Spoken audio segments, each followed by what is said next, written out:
Assalamualaikum warahmatullahi wabarakatuh. Saya Sofia dari Pendidikan Informatika 2018A. Kepercayaan dan agama di Minangkabau. Kepercayaan dan agama suku Minang. Suku Minangkabau dikenal sebagai suku yang memiliki budaya tinggi dan karakteristik yang kuat. Masyarakat Minangkabau juga mempunyai institusi yang mapan untuk menopang pola hidup dan tingkah laku anggota masyarakatnya. Bukan hanya budaya dan adat istiadatnya pula, namun ada juga sistem kepercayaan serta agama yang dianut dalam suku Minangkabau.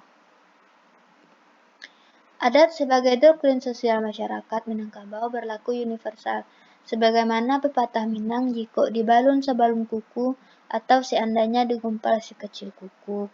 Jika dikambang saleba alam, kalau digelar selebar alam. Walau sagadang biji labu atau walau selebar biji labu. Bumi jo langit ada di dalam. Bumi dan langit ada di dalam. Hingga pada akhirnya Islam datang ke Minangkabau membawa perubahan budaya, akulturasi Islam, adat terjadi bukan tanpa perjuangan. Perang Padri menjadi bukti sejarah bahwa Islam sebenarnya dapat diterima di komunitas budaya Minangkabau tanpa harus mengubah tatanan yang telah ada. Mitos dan kepercayaan di Minangkabau. Mitos adalah kepercayaan yang terdapat di dalam masyarakat. Menurut Hari Susanto, dalam Dang tahun 2000 halaman 16, mitos merupakan hasil pemikiran intelektual dan bukan hasil logika. Ia merupakan orientasi spiritual. Dalam Kamus Minangkabau tahun 2001 halaman 640, pantangan adalah sesuatu hal yang terlarang menurut adat atau kepercayaan. Kepercayaan adalah suatu keyakinan terhadap sesuatu. Pantangan yang sering juga disebut tahayul adalah kepercayaan yang oleh orang berpendidikan barat dianggap sederhana, tidak berdasarkan logika sehingga secara ilmiah tidak dapat dipertanggungjawabkan.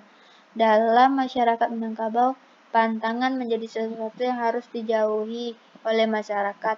Pantangan tidak dapat dilanggar karena dipercaya mendatangkan kerugian pada orang yang melanggar pantangan tersebut.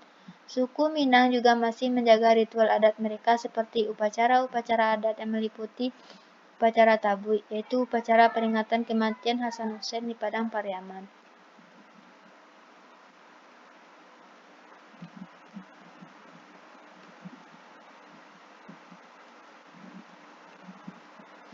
Upacara khitan dan khatam berhubungan dengan lingkaran hidup manusia seperti upacara turun tanah atau turun mandi adalah upacara bayi menyentuh tanah pertama kali. Upacara kekah adalah upacara memotong rambut bayi pertama kali. Upacara keselamatan orang meninggal pada hari ke-7, ke-40, ke-100, dan ke-1000. Kepercayaan sebelum Islam. Sebelum masuknya agama-agama ke Minangkabau, masyarakat Minangkabau selain menaati adat juga mengandung keyakinan peragama, baik animisme dan dinamisme, maupun kepercayaan pada makhluk-makhluk halus yang dapat membahayakan manusia, sehingga kepadanya harus diberikan sesajen serta pembacaan mantra-mantra. Sejarah masuknya Islam ke Minangkabau. Pada pertengahan abad ke-7 Masehi, agama Islam sudah mulai memasuki Minangkabau. Masuknya agama Islam itu ada yang secara langsung dibawa oleh pedagang Arab dan ada yang dibawa oleh pedagang India atau lainnya.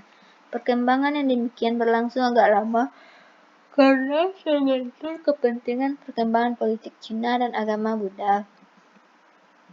Sejak masuknya Islam ke Minangkabau, maka mulailah terjadi pergumulan antara adat dan agama di ranah Minang, sehingga melahirkan kesaksian adat bersandi syarak bersandi kitabullah.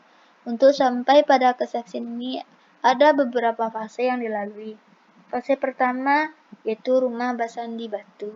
Adat basandi alui patui artinya dasar falsafah Minang pada fase ini murni dari alam dengan landasan rasio atau akal. Fase kedua yaitu adat basandi syarak basandi adat. Ba'awa jutabiang sana menyanda kaduonyo. Artinya pada fase ini Islam sudah mulai berpengaruh tetapi baru setengah-setengah. Fase ketiga yaitu adat basandi syarak basandi kitabullah. Artinya pada fase ini tidak ada lagi perdebatan antara adat dan syarak atau agama. Orang Minang telah menyadari bahwa Islam hadir untuk mereka sebagai rahmat dari Tuhan. Baik, itulah penyampaian materi dari saya. Sekian, terima kasih. Assalamualaikum warahmatullahi wabarakatuh.